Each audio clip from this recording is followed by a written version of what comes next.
উপদেষ্টার প্রেস সচিব শফিকুল আলম বলেছেন, যুক্তরাষ্ট্র থেকে আমদানিকৃত পণ্যের ওপর আরোপিত শুল্ক পর্যালোচনা করছে বাংলাদেশ। সকালে নিজের ফেসবুকে দেওয়া এক স্ট্যাটাসে তিনি এসব কথা বলেন।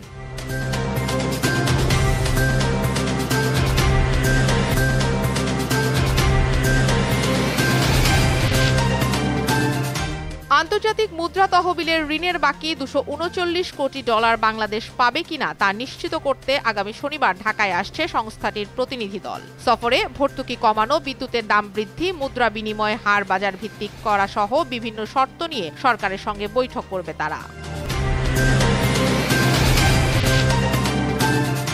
ক্ষমতাচ্যুত প্রধানমন্ত্রী শেখ হাসিনার ভাগ্নি ও লন্ডনের এমপি টিউলিপ সিদ্দিক বলেছেন, বাংলাদেশে তার বিরুদ্ধে আনা দুর্নীতির অভিযোগের বিষয়ে কোনো আনুষ্ঠানিক প্রশ্নের উত্তর দিতে তার আইনজীবীরা প্রস্তুত। ব্রিটিশ সম্প্রচার মাধ্যম স্কাই নিউজকে তিনি কথা বলেন।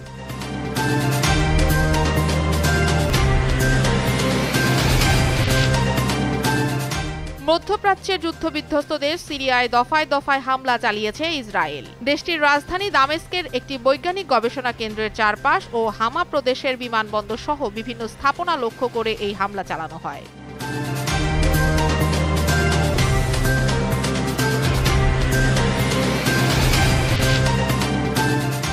স্মরণকালের বিধ্বংসী ভূমিকম্পে প্রাণহানির সংখ্যা বৃদ্ধি ও বেঁচে যাওয়া লোকজনের বাঁচার মরিয়া চেষ্টার মাঝে মিয়ানমারের সামরিক যুদ্ধবিরতির ঘোষণা দিয়েছে দেশটির জান্তা সরকার।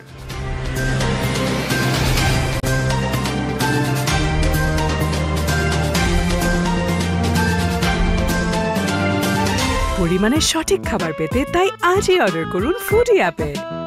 ফুডি।